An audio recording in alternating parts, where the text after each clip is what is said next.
Hello বন্ধুরা, কেমন আছো সবাই? আশা করি সবাই ভালোই আছো। বন্ধুরা, আজ আমি আলোচনা করব পশ্চিমবঙ্গের এক রাজনৈতিক সন্ন্যাসী বিমান বসুর জীবনী সম্পর্কে। তাই ভিডিওটি না টেনে পুরো ভিডিও দেখার অনুরোধ রইল। বিমান বসু একজন ভারতীয় রাজনৈতিক নেতা, যিনি ভারতের কমিউনিস্ট পার্টি দলের পলিট ব্যুরোর প্রাক্তন সদস্য এবং পশ্চিমবঙ্গ রাজ্য কমিটির প্রাক্তন রাজ্য সম্পাদক ছিলেন। এছাড়াও তিনি বামফ্রন্টের চেয়ারম্যান এবং সিপিআইএম কেন্দ্রীয় কমিটির একজন বিশেষ আমন্ত্রিত সদস্য। বিমান বসু এমন একজন ব্যক্তিত্ব যিনি তার সারাটা জীবন রাজনীতির জন্য উৎসর্গ করেছেন। বিমান বসু বয়সের তুলনায় মনের দিক থেকে বরাবরই একজন সতেজ ও তরতাজা পুরুষের মতন।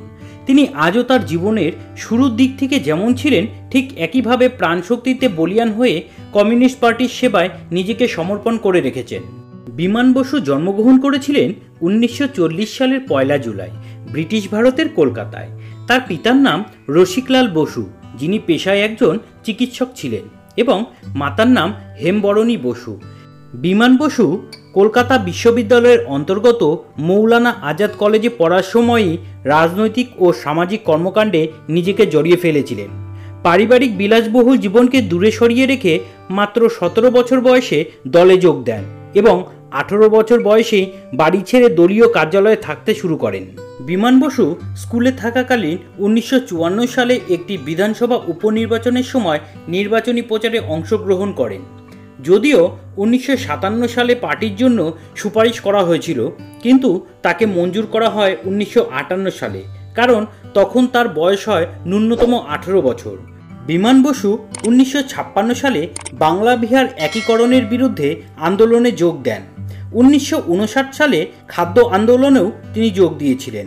1958 সালে তিনি কারাবরণও করেছিলেন।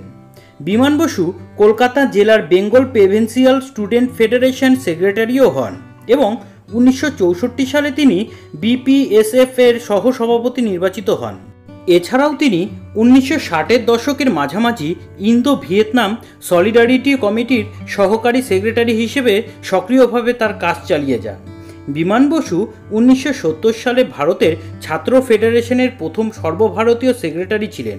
তিনি 1976 সাল পর্যন্ত এই পদে বহাল ছিলেন। বিমান বসু 1971 সালে ভারতের কমিউনিস্ট পার্টির পশ্চিমবঙ্গ রাজ্য কমিটির সদস্য এবং 1978 সালে পশ্চিমবঙ্গ রাজ্য কমিটির সচিবালয়ের সদস্য হন। এসবের পাশাপাশি বিমান বসু তৎকালীন পশ্চিমবঙ্গের একজন ভারতীয় কমিউনিস্ট রাজনীতিবিদ প্রমোদ দাশগুপ্তের পরামর্শদাতাও ছিলেন।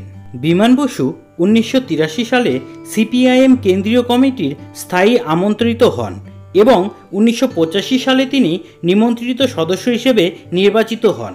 এরপর 1998 সালে তিনি পলিট ব্যুরোর সদস্য হিসেবে নির্বাচিত হন। বিমান বসু পশ্চিমবঙ্গের বিভিন্ন অংশে, বিশেষ করে অবিভক্ত মেদিনীপুর, বাঁকুড়া এবং পুরুলিয়া জেলায় দল গঠন ও সংগঠিত করার ক্ষেত্রে গুরুত্বপূর্ণ ভূমিকা পালন করেছেন। 1998 সালে পশ্চিমবঙ্গ রাজ্যের বামফ্রন্টের বিশিষ্ট রাজনৈতিক নেতা শৈলেন দাশগুপ্তের স্বাস্থ্যগত সমস্যার কারণে তার নিজস্ব পদ থেকে অব্যাহতি পাওয়ার পর বিমান বসু বামফ্রন্টের চেয়ারম্যান হিসেবেও নির্বাচিত হন। 1977 সালের পর বিমান বসুই প্রথম ব্যক্তি যিনি সিপিআইএমের রাজ্য সম্পাদক ছিলেন না, কিন্তু বামফ্রন্টের সভাপতি হন।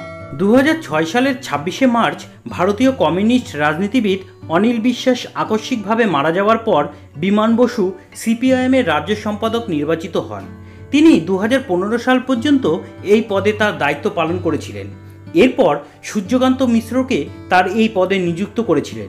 2022 সালে বিমান বসু পার্টির কঠোর বয়সসীমা মেনে রাজ্য সচিবালয়, রাজ্য কমিটি, কেন্দ্রীয় কমিটি এবং সিপিআইএমের পলিট ব্যুরো ছেড়েছিলেন, যদিও তিনি এখনও বামফ্রন্টের চেয়ারপারসন হিসেবে দায়িত্ব পালন করেছেন। এরপর 2022 সালে তাকে সিপিআইএম কেন্দ্রীয় ও রাজ্য কমিটিতে বিশেষভাবে আমন্ত্রিত করা হয়েছিল। বিমান বসু চীন, Cuba, Soviet union, Bulgaria, Japan, Bangladesh প্রতিনিধি হিসেবে যুক্তরাজ্য, মার্কিন যুক্তরাষ্ট্র সহ আরও অন্যান্য দেশে ব্যক্তিগতভাবে সফর করেছেন। শিল্প, সাহিত্য ও সংস্কৃতিতে বিমান বসুর অনুরাগ আকাশ ছোঁয়া। বিমান বসু 70 বারেরও বেশি রক্তদান করেছেন।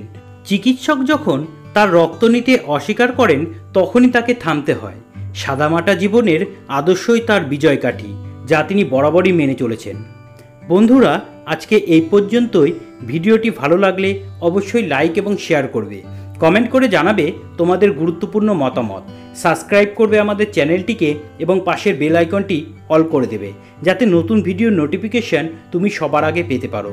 জয় হিন্দ, বন্দে মাতরম।